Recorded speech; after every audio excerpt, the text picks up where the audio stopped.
welcome to Off Script, the Dream Pitch podcast sponsored by Tiller. Each week, we're joined by closers who are actively pitching and closing deals at some of the biggest names in tech. We ask them about their dream pitch with their favourite prompts for rapport building, discovery, objection handle, closing question, and mistake they'll never make again. And this week, I'm joined by Kiarra from Wagestream. Hello, Alistair. Hi, Kiarra. How are you? I'm very good. How are you? Yes, I'm really good. Really excited to have you on and join the off-script dream team. Before we go into your dream pitch, I really want to get to know you a little bit better for the huge crowds out there downloading and listening. So why don't we start off with a little bit about your role and the product you're selling? Yeah, so I work at Wagestream. We're a financial wellbeing company. We sell a staff benefit essentially to people, to employers, to help employees. Our mission is really to bring fair financial services through employers. So that consists of flexible pay. I don't know if you're familiar with that at all, but it's... No, go on, tell me about it. So we basically allow you to access a percentage of your earned wages before the end of the month. That's probably what we're most well known for, but we offer savings accounts with 4.7% interest on them. We have budgeting tips, financial coaches, discounts, a whole toolkit, one might call it, to help you out when you need it. Yeah, so all-in-one solution for employees to help employers to help out employees with their financial well-being. Exactly. Amazing. There's a lot of stuff in there. Yes, there is, yeah. All very powerful. Okay, great. And what do you do? So I'm a sales executive. I do a 360 role. I work specifically with SMEs. So that's, anyone from one employee preferably, to up to about 750, 1,000. And I go out to the businesses and I recruit them onto Wagestream. Brilliant.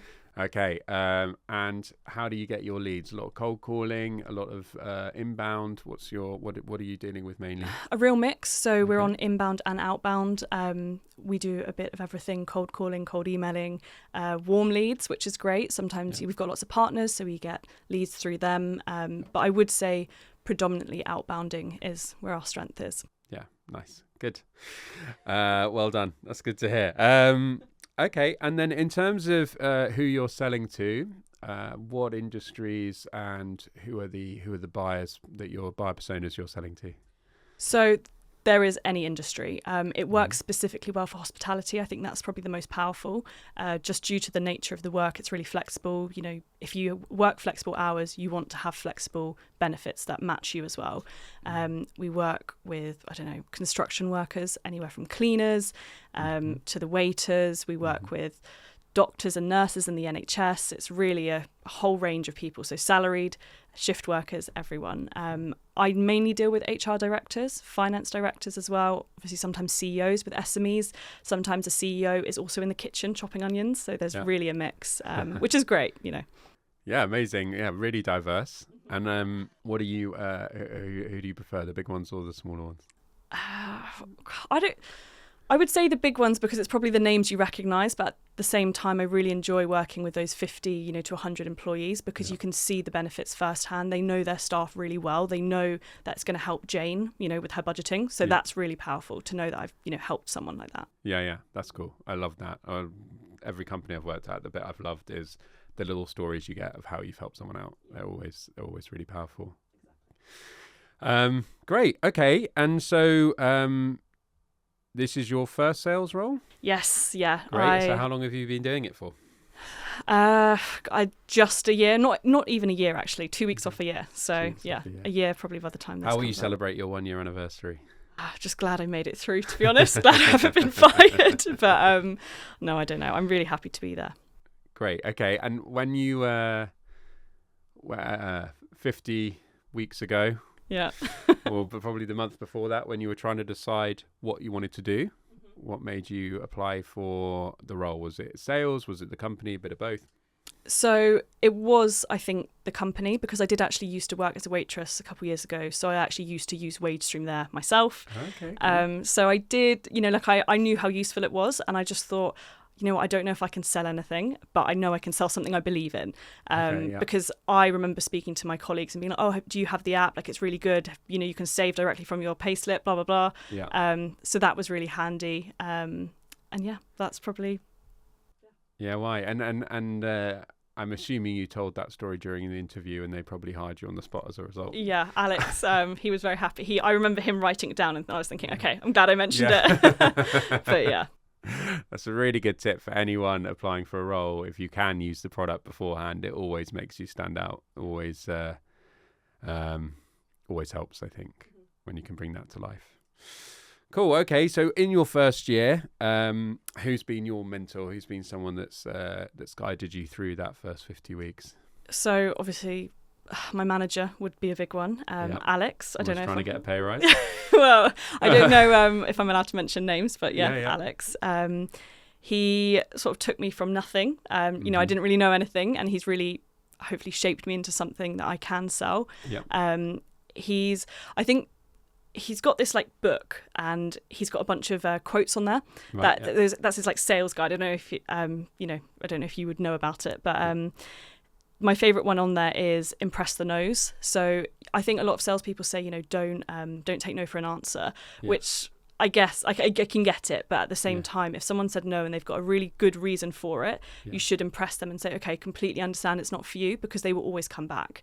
When you're selling something that you know that their employees can use and it will be helpful, they will want it when they see, you know, their neighbour using it. And also micro closing. So that's when you kind of get people to agree on. So if you're on the call and you say, okay, my next steps are this, I've got to meet with finance. Does that sound good with you? And they'll normally say, yeah, that sounds good.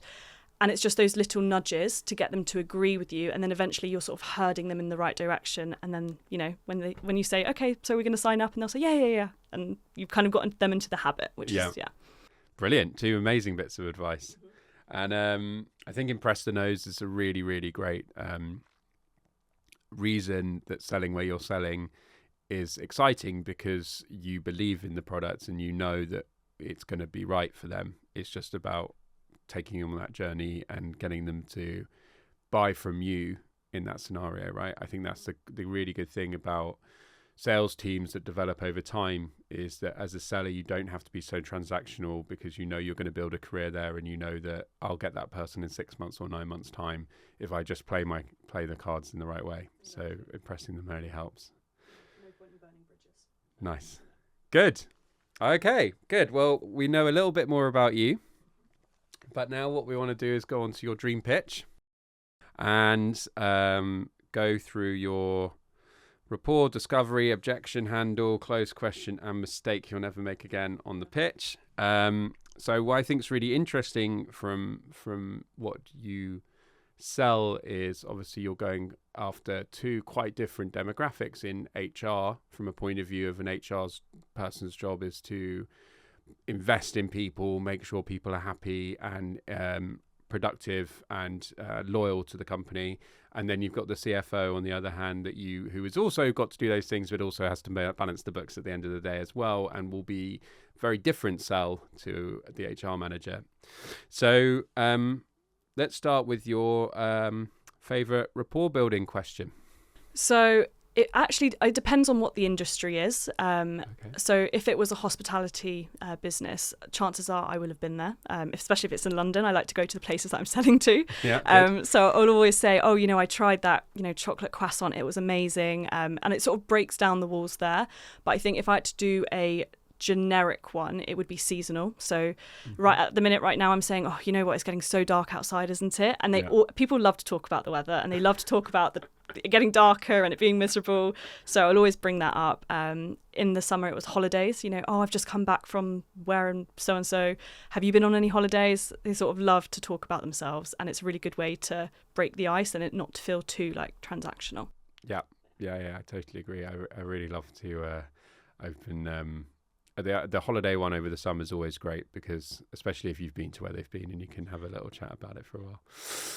Okay, cool. And so over the last few weeks, have you had a interesting response to it's getting dark, or it's or holidays are coming in? Someone, you know, it's quite bad. Someone did it was last week I spoke to them about the clocks changing on the Sunday, and they did tell, and I said, I don't know why we need to do this, surely we can just call it quits. But they did tell me why, and it was something to do with farms in the olden days, and that's when the farmers used to wake up or something. And it was, at the time they told me, I was really interested, but obviously I've forgotten about it, so it was useful at the time. But yeah, it's good, and you build some trust there, because they're kind of people, when people impart wisdom on you, or they feel like they're telling you or teaching you something, that immediately makes them respond in a positive way to you. I think if you can get someone to start teaching you anything, they'll normally be happy to keep talking and keep teaching you things. It's a nice way to open up the discovery question part as well, which we're going to do now. So in terms of discovery question, what do you use to open people up and get going? So on the inbound leads, it's normally, what out of the advert that you saw really, spoke to you? Was there anything in there that you really, had an impact on you? Because a lot of our adverts are potentially, retention or recruitment. Sometimes they're more employee based. So if if your employees are struggling and they've gone into that, we want to know, why are they struggling? Can we actually help you? But if it's outbound, I like to say, look, you've probably had 100 cold calls this week. What was it about mine that stood out? How can I help you? And I feel as though people are really responsive to the help bit of the question. They want to be helped, or they want to say, no, I don't need any help. And then I can kind of figure out, okay, I'm not going to sell that bit, I'll sell that bit. So yeah. Cool. And what about that question, what about the help part do you think makes people respond well to it? I'd say 99% of the companies that I speak to, they do really care about their employees. So when they hear the word help, they're potentially, they're doing payroll as well as doing the shift rotoring and all of that. So if I can help them with, I don't know, pay requests, or even, for them to feel as though they've given access to savings accounts. People don't save. If you can help someone, even one person, begin to save, you can encourage that habit. And I think the word help is just really impactful for that reason. Yeah, I agree. I totally agree. Cool. Okay, right. So objections, not everyone's favourite thing to happen, but you're never going to close a deal without someone pushing back at you. Otherwise, there's no need for you, right? So, so how, how do you handle those objections when they come in? What's your initial reaction? And do you have kind of a go-to process or a question you always like to ask back? So our biggest objection is around the empathy gap. So a lot of people can think maybe it's dangerous. They're uneducated in financial wellbeing. They don't even know, that's a buzzword. They don't know what it means. So they'll say, okay, I don't think my staff, they're not going to like this. They're just going to get into a cycle of debt or something. The first thing I always do is I understand where they're coming from, because if they're HR, they care for their people. They want their employees to be looked after. They're not going to introduce something that is dangerous. So it's, for me, it's feel, felt, found. I will always say, okay, I completely understand where you're coming from. And then I will then ask them, is there someone in particular you're thinking of? Because most likely, actually, with these SMEs, they will know one person, Justin, down on the store floor. He's not good with money, and that's who I'm thinking about. And they will tell me that, and I'll say, okay, that's good to hear. How are you supporting them at the minute? And that's when they don't say anything, because they're not. So it's kind of understanding where they're coming from. I can understand that. And just sort of disproving it with the evidence as well, because we are a research-based company. What we do is for the good of the people. So yeah, 100%. I can see how that would work, and it's incredible. It's an incredible way to sell, by making it so human and making it so relevant for one particular employee. I think that's really clever from a sales point of view, and not something you hear that often. Most people are focused on how will it help that team, or how will it help the bottom line, but no one's really thinking, Justin on the store floor, what are we doing for him at the moment, and how is his life going to be better or worse by the decisions I make right now, rather than just dismissing something that I just can't be bothered to do, or don't think is a good idea, or I'm scared. Making it personal for that reason, I think it's really smart. Super cool. Great way to handle objection. Okay, you've got them. They're all excited. You've educated them past the initial concern, and now you're going to try and close them. What's your kind of go-to closing question or closing technique? So I tell them what my next steps are, and it sort of links with the micro closing bit. So I'll say, okay, my next steps would look like meeting with finance, discussing budget.